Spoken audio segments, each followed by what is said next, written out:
time to talk business with our partners 2 Degrees.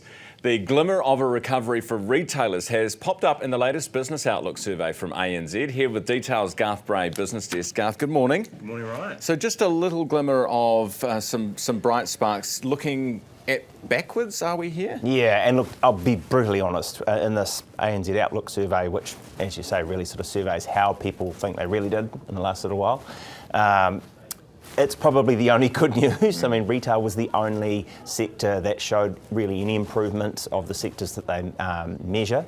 And so that's the one that I suppose people are looking to and going, oh, okay, maybe there's a bit of a prospect that towards the end of last month, when we started to get that news from the Reserve Bank on the OCR, that, you know, oh gosh, perhaps there's just a little bit of optimism, a little bit of heat starting to come back in to counteract sort of all of those stories we've seen about closures in hospitality, closures in so many other sectors. So some good news there. And look, it came just as Hallenstein Glasson, who, you know, high street retailer, clothing retailer, reported a trading update which was really positive. They picked an 8.1% lift in the 12 months to August 1st to take their sales to 460 million. That was pretty well received. A pretty big beat, I think, was how Forsyth Barr described one analyst there described how that works.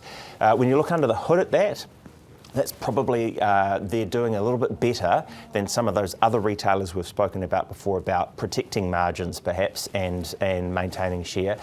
But also, and this is probably why it's only a glimmer of hope for our retail, they've been pushing into Australia as well and rolling out the House of G Glassons. Where we know things are a lot better, a lot more buoyant. Well, you know, and they've got an airline that just reported, what was it, 1.7 billion. Yeah, right. Thank you, Qantas. Versus our 123 million. Yeah, and they're buying planes rather than trying to make them work. Which is a reflection of the state of our two economies at the moment, right, a little bit.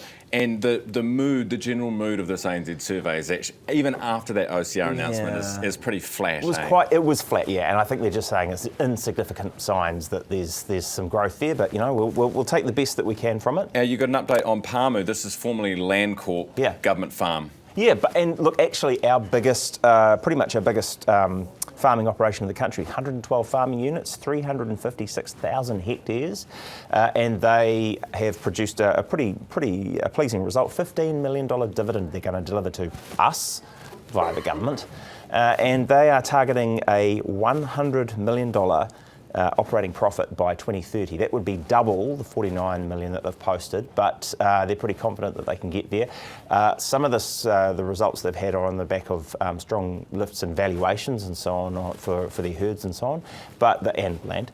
But they are pretty confident that they will be able to turn things around. They've been getting it in the neck a little bit from the minister saying, hey, you need to lift your return on capital, but they punched that up.